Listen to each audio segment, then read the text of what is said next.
PseudoPod is extruded into this universe from a dimension of purest fear. It's beautiful in its own alien way, but what's to come will unsettle you.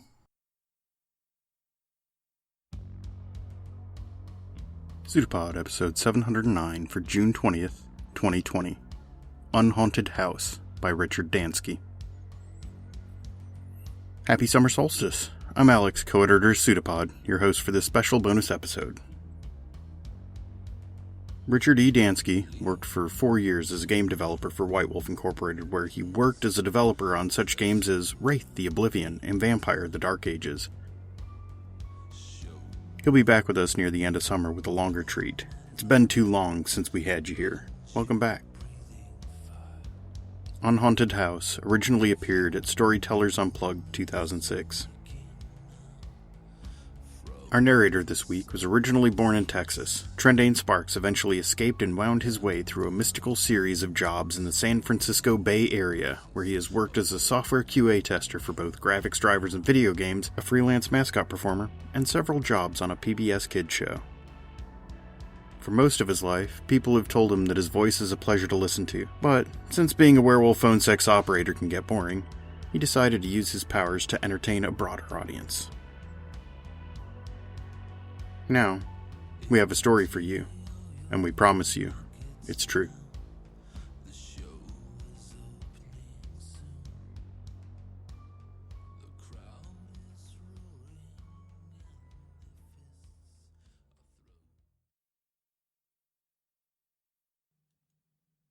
Unhaunted House by Richard Dansky.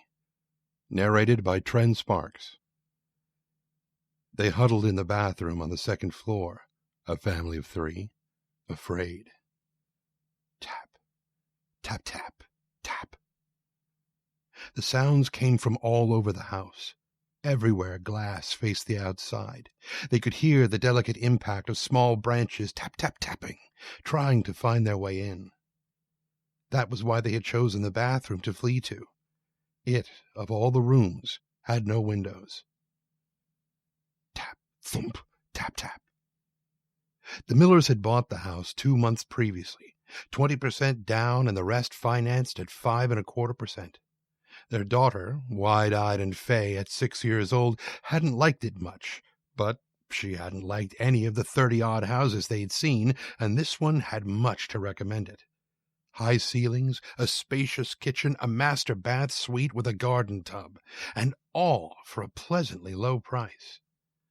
The yard was unkempt, but the Millers figured that the previous owner simply hadn't had time to keep it up. Mrs. Miller asked the real estate agent, who talked about the benefits of the gas fireplace in the rumpus room instead. Thump, tappity thump, crash! I don't like this house, the little girl had said, and tugged on the real estate agent's sleeve. Is it haunted? He laughed nervously. The house?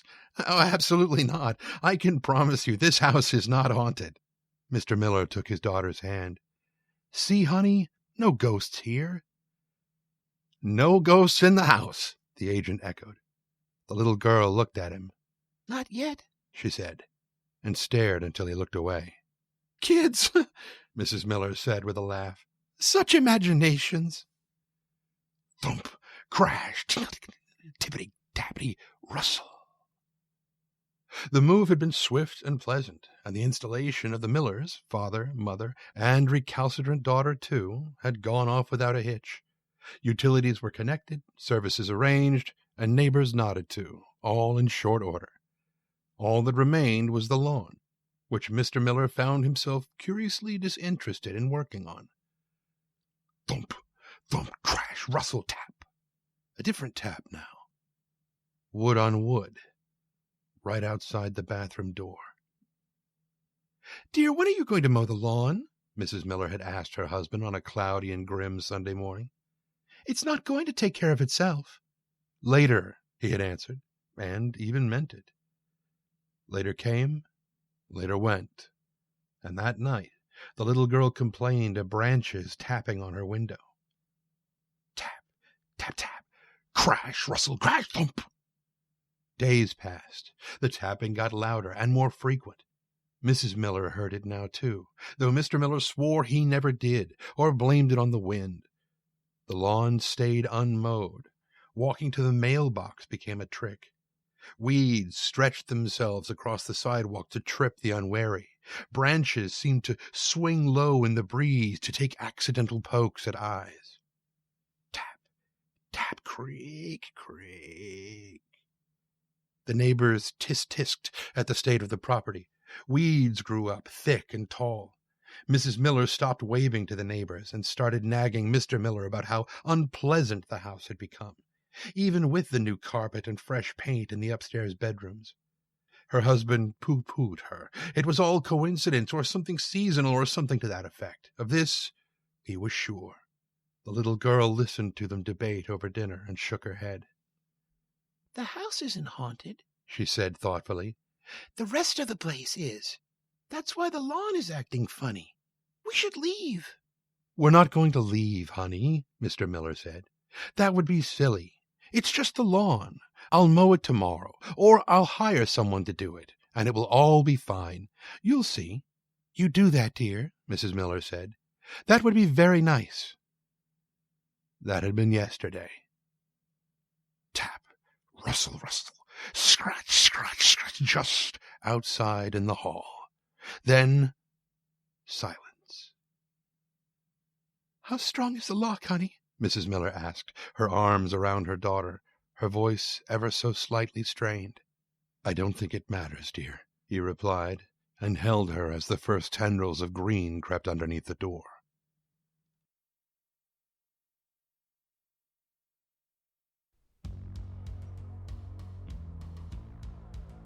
We're now at the height of summer, and we have fully embraced the socially mandated community ritual of pretending to be landed gentry maintaining our country estate.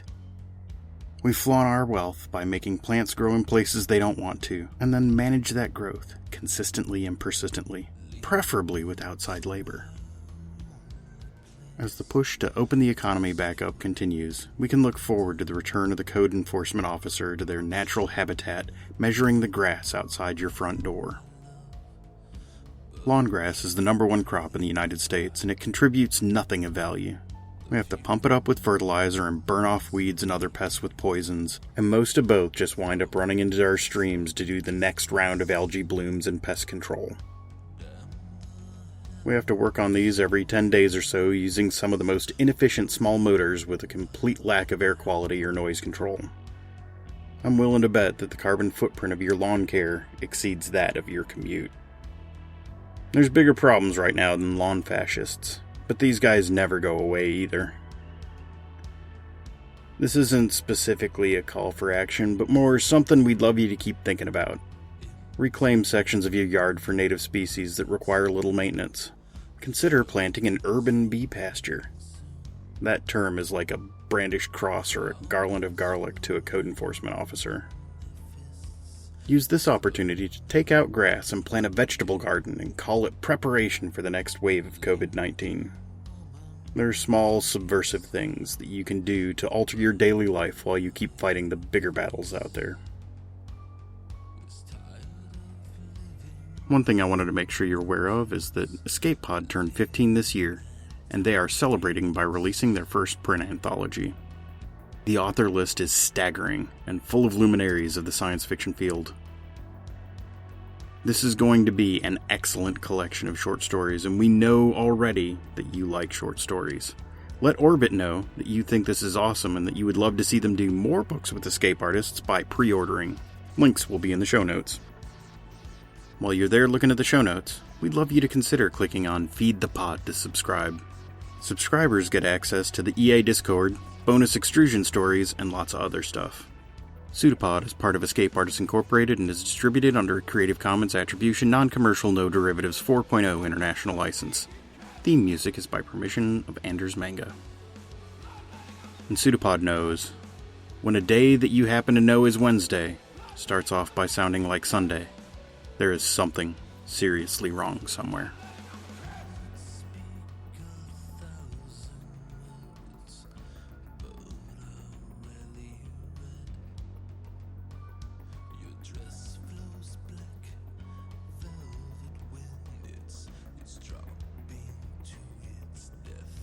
It's a pseudopod. It's a big foot. It's all about podcasts these days.